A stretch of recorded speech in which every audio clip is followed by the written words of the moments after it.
American president Donald ട്രംപിന്റെ ഫ്ലോറിഡയിലെ വസതിയും palm ബീച്ചിലെ സ്വകാര്യ ക്ലബ്ബുമായ മാർ-എ-ലാഗോയുടെ സുരക്ഷിതമായ പരിധിക്കുള്ളിൽ അതിക്രമിച്ചു കയറിയ ആയുധധാരിയായ ഒരാളെ വെടിവെച്ച് കൊലപ്പെടുത്തിയതായി അമേരിക്കൻ സീക്രട്ട് സർവീസ് അറിയിച്ചു.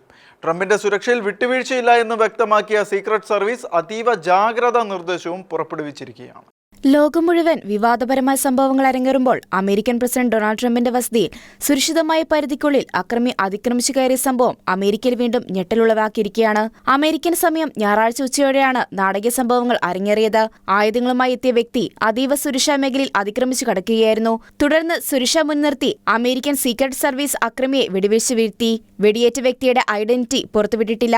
സീക്രട്ട് സർവീസ് പറയുന്നതനുസരിച്ച് മാർ-എ-ലാഗോ വസതിയിലെ വടക്കേ ഗേറ്റിൽ ഒരു ഷോട്ട് ഗൺ, ഇന്ധന ക്യാൻ എന്നിവയുമായി അതിക്രമിച്ചു കയറാനുള്ള അക്രമിയുടെ നീക്കമാണ് പരാജയപ്പെടുത്തതെന്നാണ് മനസ്സിലാക്കാൻ സാധിക്കുന്നത്. കനത്ത സുരക്ഷാ വലയത്തിലുള്ള മാർ-എ-ലാഗോയുടെ പരിധിക്കുള്ളിലാണ് ഇയാൾ എങ്ങനെ എത്തിയതെന്നതിനെക്കുറിച്ച് FBI അന്വേഷണം ആരംഭിച്ചു. കൊല്ലപ്പെട്ടയാളുടെ പക്കൽ നിന്ന് മാരകായുധങ്ങൾ കണ്ടെടുത്തതായാണ് വിവരം. പ്രസിഡന്റ് ട്രംപിനെ ലക്ഷ്യം വെച്ചുള്ള നീക്കമാണോ ഇതെന്ന് അധികൃതർ ഗൗരവമായി പരിശോധിക്കുന്നു. മുൻപും പലതവണ വധശ്രമത്തിൽ നിന്നും കഷ്ടിച്ച് രക്ഷപ്പെട്ട പ്രസിഡന്റ് ട്രംപ് സംഭവ സമയത്ത് വസതിയിൽ ഉണ്ടായിരുന്നു എന്ന കാര്യത്തിൽ ഔദ്യോഗിക സ്ഥിരീകരണം വന്നിട്ടില്ല. എങ്കിലും അദ്ദേഹത്തിന്റെ സുരക്ഷാ ക്രമീകരണങ്ങൾ ഇരട്ടിയാക്കിയിട്ടുണ്ട്. നേരത്തെയും ട്രംപിനെതിരെ ഉണ്ടായ വധശ്രമങ്ങളുടെ പശ്ചാത്തലത്തിൽ ഈ സംഭവത്തെ അതീവ ഗൗരവത്തോടെയാണ് അമേരിക്കൻ സുരക്ഷാ ഏജൻസികൾ കാണുന്നത്. ട്രംപിന് നേരെയുള്ള ഇത്തരം നീക്കങ്ങൾ അന്താരാഷ്ട്ര തലത്തിലും വലിയ ചർച്ചകൾക്ക് വഴിവെച്ചിരിക്കുകയാണ്.